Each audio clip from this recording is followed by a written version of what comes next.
comment allez-vous? Oui, on a du beau soleil liquide ce matin. Hein? On en a à profusion de ce temps-là. OK, je suis contente que vous soyez là. Je suis contente d'être ici, moi aussi. Alors, petite question en commençant. Si je vous invite à venir chez moi et que vous ne savez pas où est-ce que je demeure, quelle est la première chose que vous allez faire? L'adresse. Oui, on va s'informer, on va demander l'adresse. Et si on ne sait pas c'est où, bien, on va prendre notre GPS. Hein? On va regarder dedans, on va faire une recherche. Puis là, dépendant, on va de où vous venez, on va éliminer les péages, peut-être les autoroutes. On va éviter le trafic. Mais peu importe comment est-ce qu'on va, quelle route qu'on va prendre, on va se rendre parce que le chemin est tracé. Joey a parlé la semaine passée qu'avant les GPS, c'était des cartes routières qu'on avait. Hein, ça n'existait pas, donc il fallait se diriger d'après la carte routière. Donc ça aussi, c'est une autre façon que vous pouvez choisir. Ou bien vous pouvez, on appelait tout simplement, vous dire, bon, donne-moi le chemin pour se rendre chez toi. Donc, première rue à droite, deuxième stop à gauche, tu as la maison au toit rouge, arrête-toi pas là, il faut que tu continues, tu bifurques, en tout cas. Puis là, on écrivait tout ça, puis on pouvait se mêler, bien sûr. Puis si vous ne trouviez pas la route, monsieur, si vous êtes en ligne, c'est le temps d'aller prendre un breuvage peut-être, puis vous pouvez boucher vos oreilles, vous n'allez peut-être pas aimer ce que je vais dire. Joey en a parlé aussi la semaine passée. Vous avez connu ces moments-là, mesdames, où monsieur voulait absolument trouver son chemin, tout seul. Malgré madame à côté, j'ai connu ça, c'est pour ça que je vous parle par expérience. Et finalement, au bout, des fois ça pouvait prendre 1 heure, là, dépendant du temps qu'on avait, on arrêtait à l'époque, je pense qu'il n'y avait pas de dépanneur, mais au moins à la station de service pour trouver le chemin. Alors aujourd'hui, vive les GPS. Si je fais un parallèle avec notre vie, nos choix de vie, nous aussi, on est confrontés à faire des choix des fois, puis on aime ça se débrouiller tout seul. Au lieu de consulter Dieu, au lieu d'aller à la source, on se débrouille tout seul. On est quand même des grands garçons, des grandes filles, n'est-ce pas? Alors, ça, c'est ce qui nous arrive. Et, par exemple, je vous donne un exemple. J'ai le goût tout d'un coup de m'acheter un bateau parce que je veux m'en aller en voyage. Sur un coup de tête, je m'en vais, j'achète le bateau, je ne consulte pas Dieu pour savoir si c'est sage de faire ça, puis là, je me rends compte que le bateau, il coule, il tourne en rond, puis je vais en avoir pour le restant de mes jours à le payer. Alors, c'est un petit peu exagéré, là, mais c'est un petit peu le message que je veux vous lancer, c'est que des fois, on n'en fait qu'à notre tête et on en subit les conséquences. Donc, Dieu respecte nos décisions, puis il nous regarde nous débrouiller tout seul, bien sûr. Le titre de mon message ce matin, c'est un guide parfait et sûr. Et lorsque j'ai préparé ce message-là, j'ai eu beaucoup de plaisir à le préparer parce que ça a commencé à germer dans ma tête en octobre 2022. Ça fait longtemps, vous allez dire. Mais bon, je m'en allais à une conférence à Saint-Hyacinthe, donc sur la Rive-Sud, et je n'avais absolument aucune idée où est-ce que c'était. Alors, je consulte mon GPS, je fais tout ça. Et là, je m'en vais sur la 15, pour ceux qui savent où est-ce que c'est. Et là, tout d'un coup, changement d'itinéraire. Ah, pour éviter, je ne me souviens plus c'était quoi. Donc, on change d'itinéraire, puis je m'en vais par la 40. Et là, elle me fait sortir, je dis elle parce que c'est une madame qui me parle, elle me fait sortir à Lacordaire. Pour ceux qui savent où est-ce que c'est pas loin, ben, c'est dans l'autre bout du monde. C'est assez loin. Alors, je sors à Lacordaire et là, je commence à tourner la même chose que quand tu appelles quelqu'un pour savoir où est-ce qu'il reste. Tourne à droite, tourne à gauche. Je suis complètement perdue. Et là, je me dis, est-ce qu'il est fiable, mon GPS? J'ai plein de questionnements parce que je ne connais pas la place. Alors, des fois, sur le chemin de notre vie, on se sent perdu aussi. Hein, ça peut arriver qu'on se retrouve à des endroits qu'on n'est pas habitué d'aller, des endroits qui ne nous sont pas familiers, en fait. Parfois, peut-être qu'on a prié pour connaître la direction de Dieu, puis Changement d'itinéraire. C'est plus du tout là où on pensait aller qu'on se retrouve. Alors ça nous arrive des fois. La parole de Dieu nous dit, dans le psaume 121, 4 à 8, « Non, jamais il ne dort, jamais il ne sommeille, celui qui protège Israël. » On pourrait dire qui protège Francine, qui protège Joanne, qui protège Raymond, Christiane. En fait, mettez votre nom. Jamais il ne dort, jamais il ne sommeille celui qui me protège. Jamais. L'Éternel est ton protecteur, l'Éternel est à ton côté comme une ombre qui te protège. L'ombre, ça se trouve pas bien loin de moi quand il fait soleil, n'est-ce pas? C'est indissociable de moi. C'est comme, ça nous dit que Dieu, il est comme l'ombre, il est collé, collé, collé. C'est pas tellement loin, n'est-ce pas? Il est collé. Le soleil ne te frappera pas, donc pas le jour, ni la lune pendant la nuit. L'Éternel te gardera de tout mal, il gardera ta vie. L'Éternel veillera sur toi pendant tes années et venues, dès maintenant et à jamais. Quelle belle promesse! Il est avec nous partout. Il veille sur toi pendant tes années et tes venues. Tes allées et tes venues au travail, pendant que tu fais tes courses, en vacances, pendant que tu vas au pique-nique qui a été cancellé. Il veille sur toi au métro, au boulot, en auto, en bateau, quand tu marches. David nous dit qu'il nous protège de tout mal. Dieu est toujours là. C'est pas difficile à comprendre, ça, mais pourtant, ça m'arrive de l'oublier. Et là, je reviens à mon itinéraire. Donc, je suis perdue, loin de là où je suis habituée d'aller.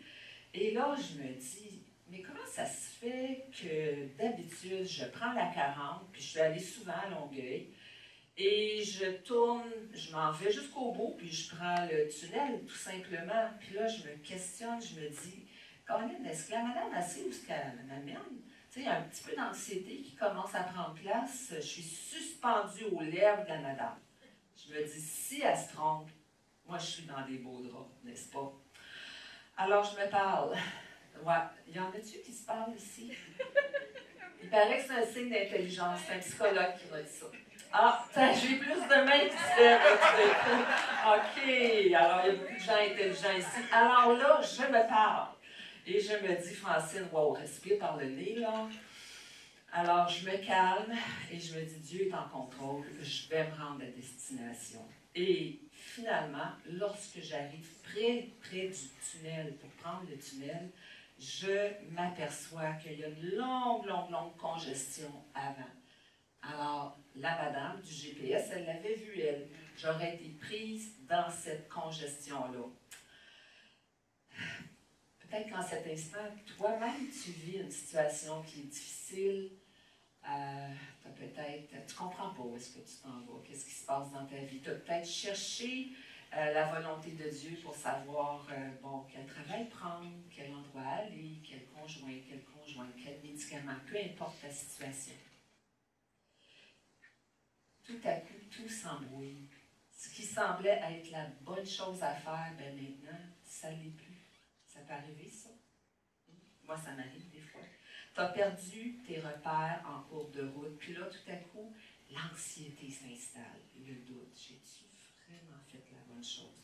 Pourquoi que les résultats ne sont pas là? Pourquoi que là, ça va tout de travers? C'est tout croche.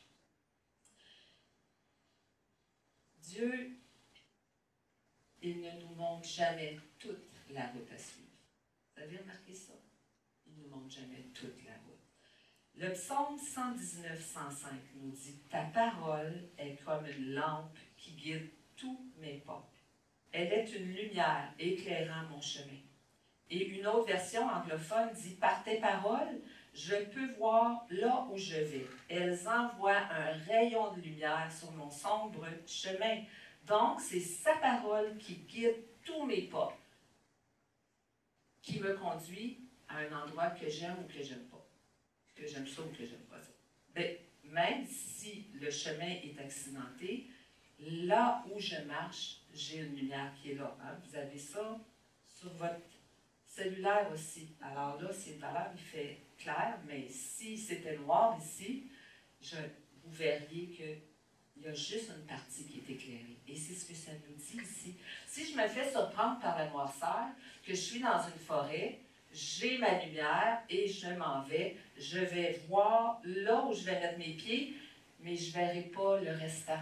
Je ne verrai pas qu'il y a des loups peut-être dans la forêt, qu'il y a une grosse montagne qui est là en avant, qu'il y a peut-être un bio qui est en bord de la route un petit peu plus loin. Non, je ne le verrai pas parce que je vais le voir quand je vais être rendu. En attendant, la lumière me montre où je dois poser mon pied. C'est l'instruction que me donne la Bible aussi.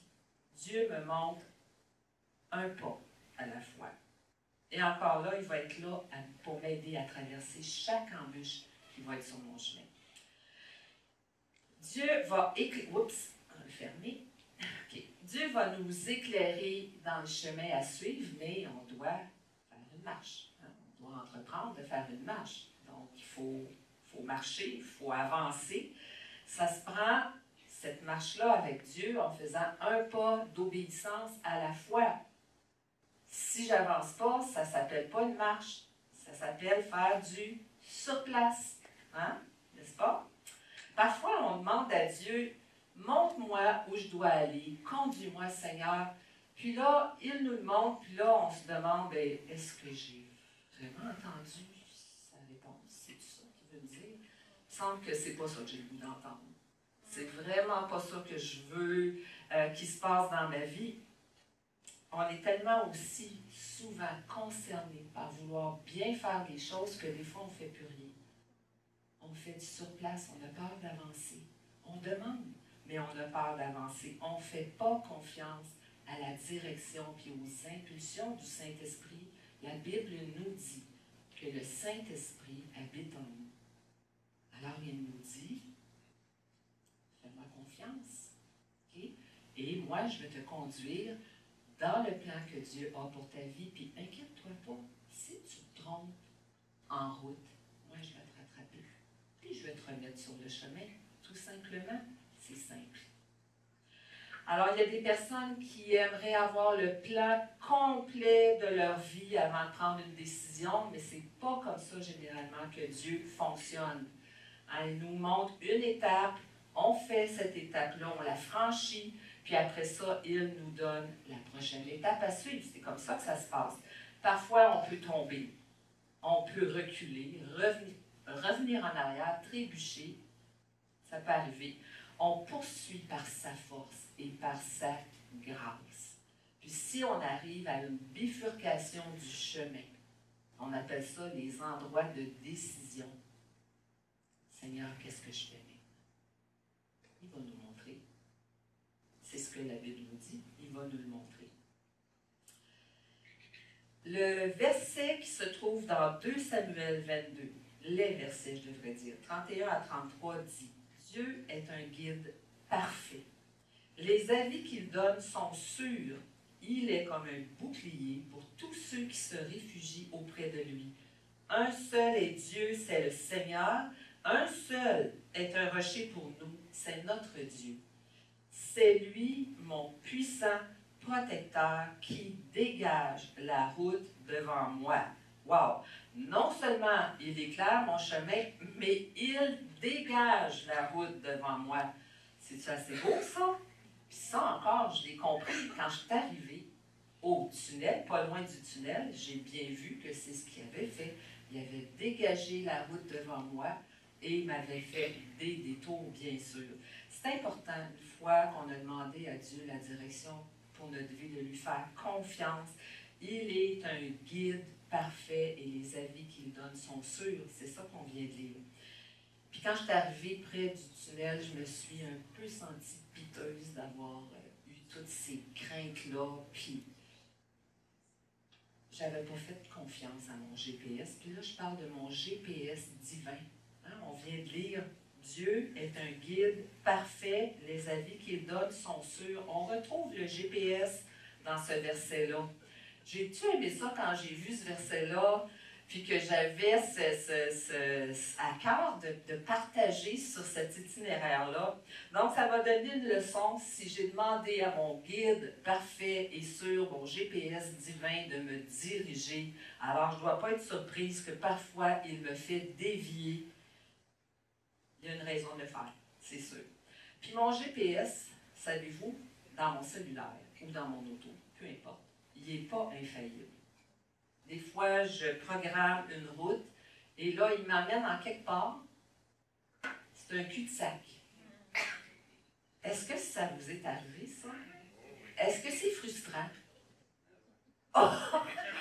Moi, je trouve ça frustrant parce que là, tu es encore plus perdu. Là, si lui, tu ne sais pas où tu t'amènes, ben, tu ne sais pas où tu t'en vas.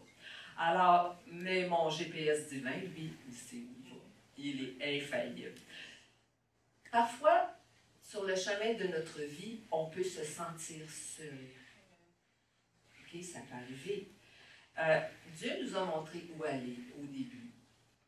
On a l'excitation. Puis en cours de route, les épreuves arrivent. Puis là, on dit, je ne sens plus la présence de Dieu. On oublie juste un détail. Il a promis qu'il serait toujours à nos côtés. C'est un petit détail qu'on oublie. C'est peut-être ce qu'a ressenti Marie. Ici, je parle de Marie, la mère de Jésus. Alors qu'elle est fiancée, elle vient tout juste de sortir de l'enfance, elle est fiancée à Joseph. Et là, un jour, elle reçoit la visite d'un ange. Pas n'importe quel ange, c'est l'ange Gabriel. C'est pas peu, ça. On ne reçoit pas la visite d'un ange à tous les jours, n'est-ce pas?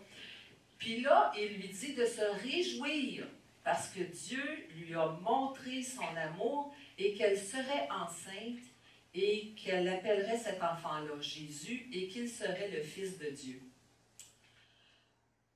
C'est pas peu comme situation. Hein? L'ange, déjà, qui vient chez toi, moi, ça m'est jamais arrivé à date. C'est pas n'importe quel ange. Ben, il a dû lui dire, je m'appelle Gabriel, j'imagine, parce qu'on parle de l'ange Gabriel, c'est pas banal. Puis là, il te dit, n'aie pas peur. Fait juste de te faire dire, n'aie pas peur. Il semble que encore l'anxiété va commencer à monter. N'aie pas peur. Puis là, il continue, puis il te dit, ben, tu vas être enceinte. Sans avoir eu de relation intime avec Joseph, tu vas être enceinte, puis le fils que tu vas porter, ben, c'est le Fils de Dieu. C'est assez pour prendre tes jambes à ton cou, ça. Puis t'en aller bien loin. Mais c'est pas ça qu'elle a fait, Marie. C'est pas ça. Elle a dit, je suis la servante du Seigneur, que Dieu fasse pour moi ce que tu as dit. C'est toute une confiance qu'elle avait. Il me semble, moi, là, avoir été à la place de Marie, j'aurais dit, ben, tu peux-tu rester avec moi, s'il te plaît?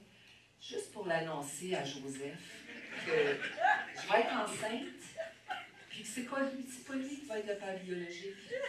Il me semble que ça passerait mieux, puis annoncer à ma mère, mon père, mes frères, mes amis, il me semble que ça aurait plus de poids si tu restais à côté de moi. Mais non, la Bible dit que l'ange la quitta. Alors, il est parti. Elle reste seule pour faire face à ce que Dieu lui demande de faire. Et j'imagine qu'elle est confiante que Dieu, s'il lui a demandé de faire ça, il va la conduire à bon port. Il va la conduire sur la route. On n'est jamais seul sur ce chemin, même si parfois on a l'impression que Dieu n'est pas là. Quand je me suis retrouvée dans le tunnel Louis-Hippolyte Lafontaine, pour ceux qui ne savent pas c'est quoi, peut-être ceux qui regardent sur les réseaux sociaux, le tunnel Louis-Hippolyte Lafontaine, par-dessus, il y a beaucoup d'eau. C'est le fleuve Saint-Laurent. Alors moi, je ne suis pas claustrophobe, mais à un moment donné, j'ai perdu le signal. La madame ne parlait plus. Puis moi, je sais qu'il y a de l'eau beaucoup en haut, et en plus, c'est congestionné là, dans le tunnel. Alors là, l'anxiété commence à monter. Et je dis, wow, si elle ne me parle plus, je ne sais pas où je m'en vais. Parce que je ne suis jamais allée là. Alors j'avance pas à pas. Puis savez-vous ce que j'ai fait? Je me suis parlé. Ben oui, j'étais intelligente. Alors je me suis parlé. Et là, j'ai continué. Puis hop, tout à coup, en sortant du tunnel, Le signal est revenu et j'étais tellement contente. Tellement contente. J'avais retrouvé mon GPS. Ésaïe 43, 2 à 3 nous donne une autre belle promesse de Dieu. Quand tu passeras par les eaux, je serai avec toi. Quand tu traverseras les fleuves, ils ne te submergeront pas. Quand tu marcheras dans le feu, il ne te fera pas de mal, et par les flammes, tu ne seras pas brûlé, puisque moi, l'Éternel, je suis ton Dieu. Ça veut dire quoi, ça, pour moi, aujourd'hui, quand je vais traverser l'eau profonde, quand je vais passer à travers le feu? Ça veut dire que Dieu me dit ici que je vais faire face à des épreuves et des tests, mais qui vont m'aider à passer à travers. Je vis peut-être une situation énorme en cet instant, mais j'ai la confiance que Dieu va m'aider à passer à travers. C'est ça que ça dit dans ce verset-là. L'athlète doit souffrir pour renforcer son corps, pour faire face à l'épreuve finale qu'il va affronter. Et nous aussi, c'est la même chose pour nous. On a des épreuves à rencontrer, puis leur but, c'est de nous fortifier, de développer notre caractère, de nous aider à persévérer, nous aider à grandir. Elles sont là pour nous enseigner les leçons à tirer de la souffrance, les bénéfices et la discipline du sacrifice, et pour faire de nous des meilleures personnes. Peut-être qu'on peut grincer des dents à penser que tout ça, c'est utile, mais oui, ça l'est utile. On doit s'attendre à passer à travers des choses semblables. Puis quand ça nous arrive, on dit « Ah, comment ça que je passe à travers ça? » Bien, parce que Dieu a un plan, et que son plan est parfait, et que c'est un guide parfait et sûr, n'est-ce pas? Parfois, Dieu place sur notre chemin des personnes qui sont des papiers sablés. Est-ce que vous savez c'est quoi des papiers sablés? Moi, mon ancien pasteur, c'est comme ça qu'ils appelaient les personnes qui sont difficiles. Tu as parlé de personnes difficiles la matin, je ne me souviens plus le terme que tu as utilisé, Candy, mais ça voulait dire papier sablé. Alors, c'est ça, il les place, puis pourquoi il les place sur notre chemin? C'est parce qu'on a des endroits rugueux, peut-être, à lisser. Moi, j'en ai eu beaucoup, hein, sur mon chemin. J'en avais des endroits, puis j'en ai encore des endroits lissés. Puis peut-être que mon prochain papier sablé est parmi vous. Mais je veux juste vous dire que vous êtes utile dans ma vie. C'est peut-être moi votre papier sablé. Je ne le sais pas. Je ne le sais pas. En tout cas, j'essaye de ne pas l'être trop, mais si c'est ça que ça vous prend, bon. Voilà. Et des fois, ben, on chiale hein, après cette personne-là qui est désagréable. On n'aime pas ça, n'est-ce pas? Alors, peut-être que Dieu, en cet instant, place une personne désagréable sur ta route, une situation qui est difficile, mais il te dit, je suis là avec toi. Je vais t'aider à passer à travers. C'est ça qu'elle nous dit, la parole de Dieu. Il va faire de cette situation quelque chose que tu vas grandir à travers ça. Il va l'utiliser pour te fortifier, te changer, accomplir son plan dans ta vie. Elle est peut-être pénible, inquiétante, insécurisante, ta situation, mais c'est ce que Dieu nous dit. Je serai là avec toi. Et maintenant, on va passer à travers, mais c'est de savoir comment est-ce qu'on va passer à travers cette situation-là. Tu sais, il y a différentes manières de passer à travers une situation. Si on passe notre temps à l'analyser, on passe notre temps à la regarder, à s'en faire, à s'inquiéter, à chialer, ben, on peut devenir amer, puis la route risque d'être longue. Alors, si tu crois à ce que dit la parole de Dieu, la Bible, qu'il sera avec toi, alors ta situation va diminuer au fur et à mesure que ta foi va grandir. Alors ça, c'est important à savoir. Elle ne restera pas toujours comme ça, ta situation. On va avoir des tests à passer, on va rencontrer des obstacles, des difficultés, parce que Dieu nous rend plus forts, puis nous prépare pour autre chose. Amen. Parfois, on doit prier pour savoir c'est quoi la route à suivre. D'autres fois, non, parce que la Bible, on l'a vu au début, c'est comme une carte routière. Il y a plein d'informations, mais c'est pas tout là. Le matin, je n'ai pas besoin de regarder dans la Bible pour savoir comment m'habiller. Hein, je suis assez grande pour le faire toute seule. Ce qui est important, c'est que ce que je lis, je l'applique dans ma vie. Et dernièrement, j'ai regardé un film qui s'appelle Courageux. C'est l'histoire de 4 hommes les chemins se sont rencontrés et qui ont pris la résolution de faire un engagement solennel devant les gens. Alors, on va en écouter un petit bout, juste pour voir un peu plus ce que ça donne. J'ai été bouleversé d'avoir été choisi comme témoin de cet engagement que vous allez prendre envers votre foi et vos familles. C'est un comportement exceptionnel. Nathan, j'aimerais maintenant que tu viennes te placer devant moi et ta femme et tes enfants à mes côtés.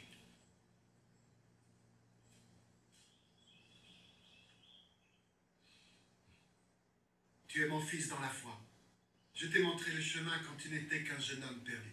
Et aujourd'hui, j'ai l'immense joie de te bénir en tant que père respectueux des lois. Es-tu prêt à prendre cet engagement devant Dieu et ta famille? Je suis prêt. Alors je vais te demander de répéter après moi. Moi, Nathan Hayes, déclare solennellement devant Dieu. Moi, Nathan Hayes, déclare solennellement devant Dieu. Faire face à toutes mes responsabilités pour moi-même, ma femme et mes enfants. Faire face à toutes mes responsabilités pour moi-même, ma femme et mes enfants. Je promets de les aimer, de les protéger et de les servir. Je promets de les aimer, de les protéger et de les servir. De leur transmettre l'enseignement de Dieu en tant que chef spirituel de ma famille. De leur transmettre l'enseignement de Dieu en tant que chef spirituel de ma famille. Je jure de rester fidèle à ma femme, de l'aimer et de l'honorer. Je jure de rester fidèle à ma femme, de l'aimer et de l'honorer. Et je m'engage à lui vouer ma vie comme le Christ l'a fait pour moi. Et je m'engage à lui vouer ma vie comme le Christ l'a fait pour moi. J'enseignerai à mon fils l'amour de Dieu avec tout son cœur, tout son esprit et toute sa force. J'enseignerai à mon fils l'amour de Dieu avec tout son cœur, tout son esprit et toute sa force. Je serai toujours disponible et je jure d'en faire un homme responsable. Je serai toujours disponible et je jure d'en faire un homme responsable. À combattre le mal, défendre la justice, faire preuve de pitié. Je traiterai les autres avec gentillesse, respect et compassion. Je travaillerai sans relâche pour subvenir aux besoins de ma famille. Je pardonnerai ceux qui se sont détournés de moi. Et je me réconcilierai avec ceux dont je me suis détourné. Je suivrai le chemin de l'intégrité et répondrai de mes actes devant Dieu. Je m'engage à honorer Dieu, à obéir à ses paroles de toute mon âme. Moi et tous les membres de ma famille, nous servirons le Seigneur.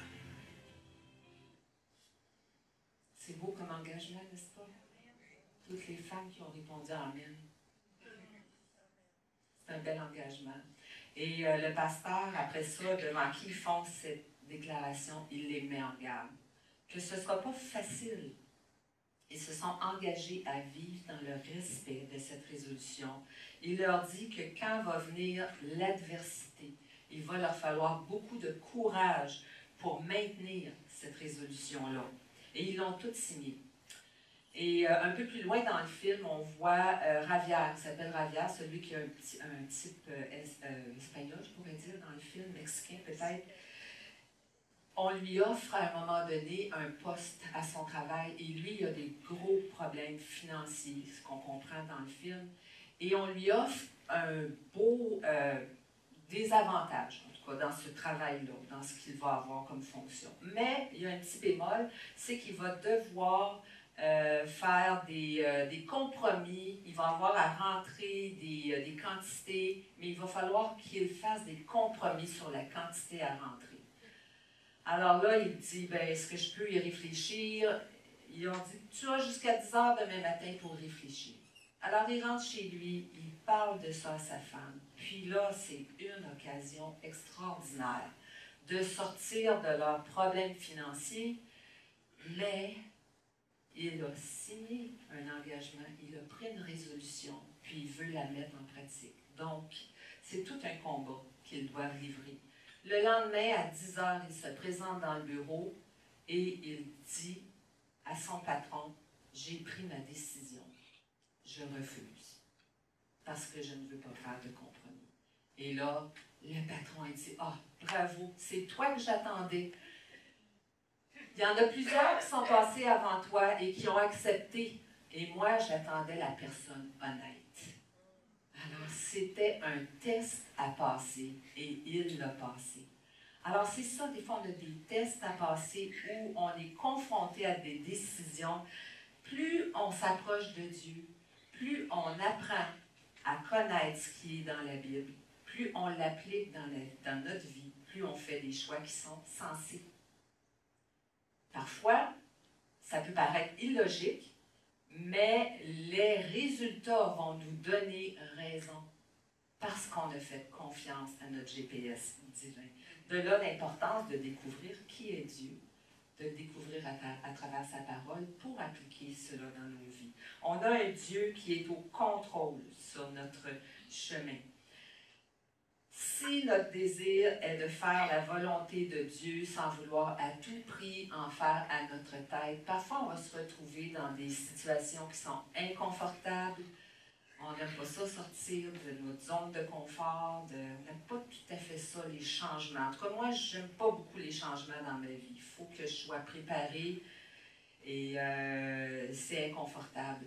Ça me fait penser que je raconte une histoire au sein de Vie Restaurée, il y en a qui vont la reconnaître, l'histoire de l'alpiniste qui grimpe la montagne, puis là, il va par là, il a tout son équipement, puis tout à coup, il perd pied.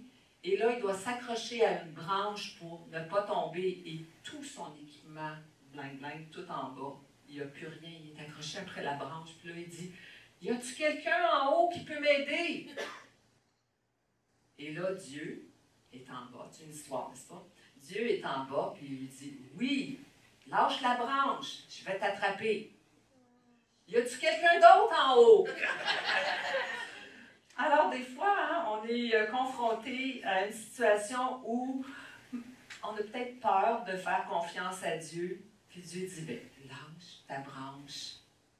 Fais-moi confiance. Je ne te laisserai jamais tomber. Alors, on a des tests, on a des choses à faire. On dit qu'un malheur connu est plus sécurisant qu'un bonheur inconnu.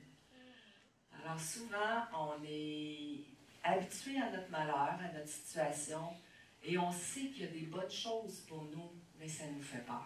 Le malheur connu nous sécurise plus que le bonheur inconnu. Parfois, on se retrouve sur le chemin de quelqu'un. On n'apprécie pas toujours cette rencontre. C'est ce qui m'est arrivé dernièrement. Je ne pensais pas de me rencontrer, de me retrouver dans un endroit aussi dangereux. J'ai eu comme résultat une légère commotion cérébrale, les lunettes brisées à 3 endroits, la mâchoire déplacée, le cou douloureux, bref. Savez-vous qu'est-ce que j'avais à comprendre dans tout ça? Non, rien. J'avais rien à comprendre. Tu sais, il y a des fois, bon, j'étais au bon endroit, mais au mauvais moment. Je vais m'expliquer comme ça. Donc, j'étais à la bonne place, mais au mauvais moment. Mais des fois, on essaie à trouver le pourquoi du comment. Il n'y a rien à comprendre. C'est les circonstances de la vie. Et puis, ce que j'ai dû appliquer dans ma vie, par exemple, c'est de faire confiance à Dieu parce qu'il a fallu que je modifie un petit peu mon trajet. Tu sais, changement d'itinéraire encore une fois, puis je trouvais ça frustrant par bout. Mais bon, c'est comme ça. Je devais ralentir. Fait, pour moi, ralentir, c'est très pénible. Alors voilà. Vous avez compris qu'on avance souvent dans la vie à tâtons. Est-ce qu'il y en a ici qui font du ski alpin? Yeah, OK, il y en a quelques-uns. OK, oui, il y en a d'autres qui en font. Okay. Fait du ski alpin. Savez-vous qu'il y a des skieurs qui sont malvoyants et aveugles? Et ils font du ski. Quand j'ai pris conscience de ça, j'étais émerveillée de voir ça. En fait, on va regarder une petite vidéo dans quelques instants. Ça nous montre justement un skieur, celui-là, il est aveugle complètement, avec son guide. Bien sûr, ils ne sont pas seuls sur la route, ils ont un guide. Vous allez remarquer que le skieur qui est aveugle, il a un manteau jaune et le guide a un manteau rouge. Alors, on va y aller, on va regarder ces petits bouts-là. En avant, droite, gauche, virage sec, droite, gauche, droite, bâton droite. Voilà, très bien, génial. Vous avez pris une juste. Oui, je bien fait la Droite, gauche.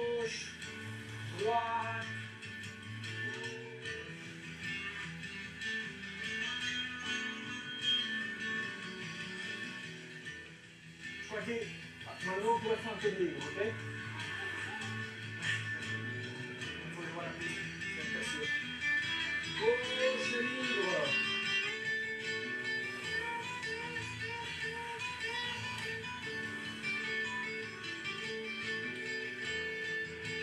Petite dépression.